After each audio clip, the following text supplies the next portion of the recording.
제 동영상을 봐주시는 모든 분들께 감사드리고요. 거기에 또 댓글까지 달아주시는 분들은 너무 감사드립니다. 그 댓글에 답변을 제가 일일이 드려야 되는데 그러지 못한 점 죄송스럽게 생각하고요. 어제는 이제 댓글을 쭉 들여다보다 보니까 9.11 테러 사태 이후에 주식시장의 급등에 대한 부분하고, 그 다음에 2006년도에 부터 2008년 사이를 얘기하는데, 아마 제 생각에는 2006년도에 이렇게 조정을 급격히 받았다가 이 뒤에 시험팽창을 거치면서 급등했던 요 사례를 보면서, 이 두 가지 사례를 보면서 지금 시장이 이제 위로 더 올라갈 것이다, 아마 이런 말씀을 하시는 것 같습니다. 동영상에서는. 제가 보지는 않았기 때문에 모릅니다, 사실은. 일단 그분들이 틀렸다 맞다를 논하는 게 아닙니다. 저는 그때 상황하고 지금 상황이 무엇이 다르다라고 하는 걸 논지하고 싶고, 그것에 따라서 제 의견은 어떻다라고 말씀을 드리고 싶고요. 그 어느 것이 옳은지는, 어느 것을 선택할지는 현명하신 여러분들의 몫이에요. 자, 일단은 이때는 이제 그 9.11 테러 사태가 요쯤 발생했거든요. 요쯤 발생하고 나서 이제 우리나라 주식시장이 굉장히 빠른 속도로 올라갔고, 사실 미국 시장은 그렇지 못했어요. IT 버블 붕괴가 상당히 긴 기간, 2년 넘는 기간 동안 조정받았거든요. 우리나라 이거 급등은 제 생각에는 이 명확한 분석이 사실 애매모호한데, 이 급등이 미국보다는 상당히 빠른 속도로 우리가 경기가 살아난 게 맞고, 그 다음에 이 정점을 쳤는데 이때 이제 두들겨 맞은 이유는, 붕괴된 이유는 사실 카드 사태 때문에 그렇거든요. 김대중 정부 때 그 IMF를 문제를 단번에 해결하기 위해서 카드를 남발했는데, 그게 이제 시장에 충격을 주면서 조정을 받았죠. 그리고 나서 대세 상승을 보였고, 그 다음에 여기 잠깐 위로 떴다가 조정받으면서 2006년도에 다시 급등한 것, 이 부분 좀 다른 점들, 그래서 이때하고 지금하고 다른 점이 뭔가 를 한번 보도록 하겠습니다. 잘 보시면 이게 9.11 테러 사태가 났던 때는 이때입니다. 그러니까 IT 버블 붕괴 수축 국면, 경기 수축 국면의 후반부에서 났고요. 2006년도를 말씀하시는 건 좀 사실 이해가 잘 안 되는데, 왜냐하면 2006년도는요 경기 확장 국면이었어요. 지금은 경기 확장 국면이 아니거든요. 경기 수축 국면에 있는 상태입니다, 지금은. 그러니까 오히려 IT 버블 붕괴로 놓고 보면, IT 버블 붕괴는 경기 수축 끝자락에 걸려 있었고, 그 다음에 2006년도는 경기 확장 국면에 있었기 때문에 두 개 중에 그나마 비슷하다 그러면 이 IT 버블 때 9.11 테러 사태 뒤가 그나마 비슷한 게 아닌가라는 생각을 하게 됩니다. 그래서 2006년 비교치는 왜 2006년을 비교하는지 사실 이해를 못하겠어요. 이제 그 부분이 완전히 다른 겁니다. 2006년도 그 부분은 확장 국면에 있었다는 거죠. 지금은 확장 국면이 끝난 상태고, 두 번째는 IT 버블 때는 금리 조정만 있었어요. 그리고 2006년도에도 금리 조정만 있고, 2008년도까지 금리 조작, 2008년도 말까지 금리 조정이 있었거든요. 기준금리 조작. 지금은 금리 조작 이후에 QE가 진행됐거든요. 그래서 실제로 지금 상황을 좀 비교하려면 사실은 9.11 테러 사태 이후에 급등한 거 말고, 2006년도 경기 확장 국면에 급등한 거 말고, 실제로 기준금리를 다 내린 상태에서 QE가 진행됐던 이 시기의 급등 현상을 지금 비교해야 되는 게 아닌가, 저는 그렇게 생각합니다, 개인적으로. 그게 오히려 더 맞는 얘기가 아닌가라는 생각을 하게 되고요. 또 한 가지는, 이거 이제 예전에 보여줬던 10년 국채 수익률에서 3개월 국채 수익률을 뺀 건데, 여기 보시면 9.11 테러 사태는 여기서 이제 붕괴됐다, 이 끝자락 요쯤이니까 이 스프레드가, 기간 스프레드가 일정 수준 쭉 반등한 상태에서 나타난 거고, 이거는 2006년도는 여기 보시면 기간 스프레드가 아예 제로점으로 들어가는, 그러니까 마이너스로 들어가는 초입부터거든요. 지금은 언제냐면 이때입니다. 그러니까 9.11 테러보다는 덜 올라갔지만 2006년보다 상당히 많이 조정이 된 이 시기거든요. 근데 제가 이 시점을 왜 얘기를 해드리냐면, 이 차트가 만들어지는 원인이 여러 가지 때문에 만들어지는 거거든요. 첫 번째는 중앙은행의 기준금리 조작 때문에 만들어지고요. 두 번째는 10년 국채 수익률을 투자하는 투자자들의 심리적 행위 때문에 만들어지고, 세 번째는 시장의 자금 수급 때문에 만들어져요. 경기 사이클에 따라서 만들어지는 자금 수급이요. 그러니까 그 가계와 기업과 금융기관의 자금의 움직임 때문에 만들어지거든요. 그래서 이거는 사실 기업, 가계, 정부는 이제 중앙은행인데, 이 세 가지의 생각과 행동에 의해서 만들어지는 패턴입니다. 그래서 그게 굉장히 경기의 정점 부근에서 동일한 패턴을 만드는 거거든요. 근데 그 시점이 다르다는 얘기는 그때 그 정부와 가계와 기업의 생각이 달랐다는 거예요. 특히 가계와 기업의 생각이 다른 거거든요. 경기 정점에서의 가계와 기업의 생각과 경기 수축 국면에서의 가계와 기업의 생각은 달라요. 그런 관점에서 이 시기가 다른 거를 비교한다는 건 저는 약간 그게 올바른 건가라고 하는 생각을 하게 됩니다. 또 한 가지는, 이거 이제 어드바이저 퍼스펙티브에 나오는 데이터인데, 이게 파란 게 S&P 500 지수고요. 그 다음에 이제 빨간 게 마진댓, 그러니까 신용융자 잔고거든요.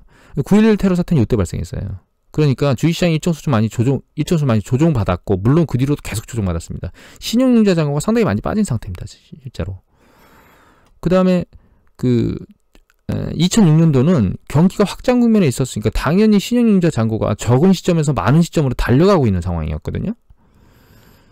주식시장도 조정을 안 받고 올라가고 있는 탄력이 있었으니까 이 시기를 왜 비교하는 유동성 때문에 비교하는 것 같은데, 유동성 하나만 가지고 비교하는 게 아니면 맞는가 이런 생각을 하게 됩니다, 개인적으로. 지금 시점 어떻게 되냐면 이제 조정 받으면서 많이 내려왔는데 이게 한 달 반 정도 늦거든요, 데이터가. 지금 많이 올라왔을 거예요, 치고 올라왔기 때문에 결과적으로. 그래서 신용융자 잔고가 정점에서 많이 안 빠진 상태, 실제로 이제 조정받으면 이렇게 경기 수축 국면에서 계속 그 신용융자 잔고가 빠지거든요, 이렇게 빠지거든요. 근데 이제 제가 말씀드렸던, 아니 오히려 2008년도 끝나고 나서 이제 후반 2008년도 11월 달쯤에 QE가 진행되는데, 이 QE가 진행된 이 뒤에 올라가는 탄력을 얘기해야 되는 거 아니야? 라고 말씀드렸었잖아요, 좀 전에.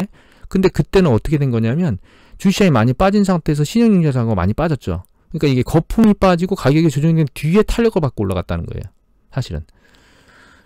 제가 지금 이게 탄력받고 올라가기가 어렵다고 얘기하는 가장 큰 이유는 이 가치 문제 때문에 그렇거든요, 사실은. 이미 많이 보여드렸지만 이게 GDP 대비 시가총액의 조정 국면도 너무 작아요. 거기다가 이거는 이제 야르디니 쪽에, 야르디니 리서치 쪽에 나온 데이터를 보면 밑에 포워드 P가 너무 높아요. 너무 높게, 빨간 거거든요. 너무 높게 올라와 있어요. 그리고 이제 좀 전에 보셨더니 롱텀 트렌드에 나오는 이 GDP 대비 시가총액도 너무 비싸요. 그러니까 이게 가치가 너무 비싼 상태하에서 이 바닥에서부터 QE 진행을 통해서 밀고 올라온 이 패턴이 과연 일어날 수 있겠느냐라고 하는 부분이 이제 개인적으로 물음표예요. 그럼 이제 실물적으로 넘어가면 4월 달까지 락다운 됐던 게 5월 달에 완전 개장이 되면서 소매 판매가 급등했죠. 근데 이 소매 판매 급등한 게 결과적으로는 문을 닫아놓고 다 못 나가게 만들어 놨으니 사람들이 생필품이 필요하기도 하고 뭐 나가고 싶은 사람도 많고 하니까 당연히 늘어나는 게 당연하거든요, 소매 판매가 급등하는 건. 문제는 잘 보시면 재고 조정이, 이 9.11 테러 사태는 여기에요, 여기. 이것도 경기 수축 국면에서 일정 수준 조정을 받아야 되거든요. 그리고 나서 가동률, 이 재고가 떨어지고 나면 그 다음에 이제 생산이 늘어나요. 지금은 재고 초입이거든요. 그러니까 결과적으로는 이 전체를 보면 죄송합니다. 이게 산업 생산인데, 그리고 이건 전년 동월 대비 B거든요. 그런데 이 두 가지가 보시면 급락했는데, 이제 최근 걸로 당겨 보면 이렇게 이제 데이터를 보면 파란 게 전년 동월 대비 증가율인데, 4월 달에 생산이 마이너스 17% 줄었는데 전년 동월 대비, 5월 달에 완전히 개방된 이후에 마이너스 16%니까 이게 마이너스 1% 줄었어요, 전년 동기 대비. 그러니까 이게 생산이 거의 안 늘어났다는 뜻이죠. 그러니까 소매 판매는 급등했는데 생산은 안 늘어나고 있어요. 왜요? 당연하죠. 재고 조정이 안 일어났으니 기업들이 생산을 하겠냐 이거죠.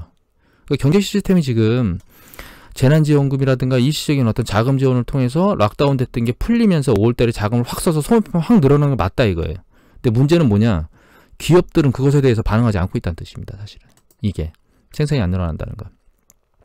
또 한 가지는 이제 고용지표를 까봤더니 신규 실업 수당이 계속 급격하게 내려오면서 야 이게 좋은가 보다라고 얘기했는데, 요번 달에 나온 게 보면 지난주에 나온 게 150만으로 그 직전에 150만 건에 거의 6만 건 정도만 준 게 다였잖아요. 그리고 계속 실업 수당 청구 건수는 2천만에서 계속 유지되고 있어요. 그러니까 이게 고용도 별로 좋아지지 않는 거죠. 이게 당연하지 않겠습니까? 왜냐하면 이 생산을 급격하게 늘리지를 않는데 이 고용이 늘어날 수 있을까요? 그리고 개인 보면 이 개인이 이제 저축을 갑자기 확 많이 했죠. 근데 이런 패턴이 있었느냐? 과거에는 없었어요. 과거에는 이 경기 수축 국면에 그런 일이 이 정도가 올라오는 정도는 있지만 이 정도는 안 일어난다는 거죠, 사실은. 근데 이제 이건 예금 증가액이거든요. 예금 증가액을 보시면 확연한데, 이거 보시면 쭉 이 중간에 이렇게 늘어난 적이 없는데 최근 보면 예금 증가율이 폭증했습니다. 이게 4월의 예금 증가율이거든요, 이게. 결과적으로 뭐죠? 이렇게 생각할 수 있어요. 야, 이 유동성이다. 주식시장에 몰려갈 수 있다. 이렇게 생각할 수도 있고요. 다르게 생각할 수도 있죠. 아, 이 사람들이 경기가 불투명하니까 자금을 쓰는 게 아니고 손에 쥐고 있구나. 이렇게 생각할 수도 있습니다, 양쪽에. 어느 쪽으로 판단할지는 여러분들의 자유인데 저는 이 유동성이 주식시장으로 갈 수도 있다고 생각을 합니다. 개인적으로. 당연히 그럴 가능성이 있죠. 하지만 문제는 지속성의 문제인데 그 지속성의 문제를 왜 얘기하는 거냐면 경기가 재반 여건을 그러니까 경제의 기본 틀이 주식시장의 상승을 떠받치기가 어려운 상태 하에서 주식시장의 신용 팽창이 아직 꺼지지 않았고 그로 인해서 가격 조정도 그 다음에 가치 조정도 받지 않은 지금 상황에 연준이 계속 QE를 진행한다고 해서 연준이 계속 QE를 진행할 때가 이때입니다. 이때.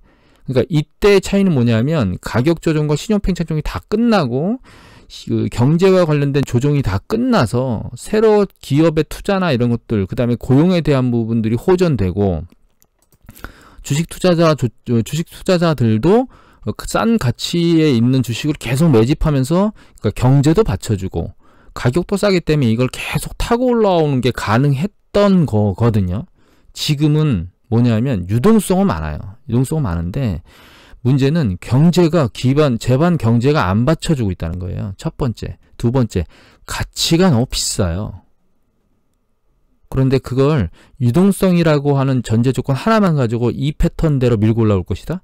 지금 연준이 모든 걸 해결해 줄 것이다 라고 하는 믿음에 가장 가까운 시기는 이 시기입니다. 이미 말씀드렸지만 QE를 계속 QE1, QE2, 오퍼레이션 트위스트, QE3 이걸 계속 반복했던 이 시기예요. 그러니까 지금 다음 사이클을 정확하게 비교할 수 있는 시기는 사실 이 시기예요. 왜? 지금도 경기 수축 국면에 리테일 세일이 급등했으니까 경기 수축 국면이 바닥을 찍었다고 얘기를 했었죠. 바닥을 찍은 건 여기잖아요. 그 다음 QE를 진행한 여기잖아요. 그 이전에는 그런 게 없었어요. 그러니까 동일한 패턴을 비교하려면 여기를 비교해야 돼요. 근데 문제는 뭐냐? 그때와 다르다는 거예요. 왜? 너무 빨리 그 락다운이라고 하는 전대미문의 상황이 발생해서 굉장히 빠른 속도로 문을 강제적으로 막아놨고 그 행위로 인해서 문제가 발생했기 때문이에요. 그러니까 지금 제가 지금 말씀드리고 싶은 건 비교 사례가 다르다는 거예요. 뭐 2006년에서 급등했다 올라간 요 시기 이거 비교 대상치가 아닙니다. 틀려요. 상황이.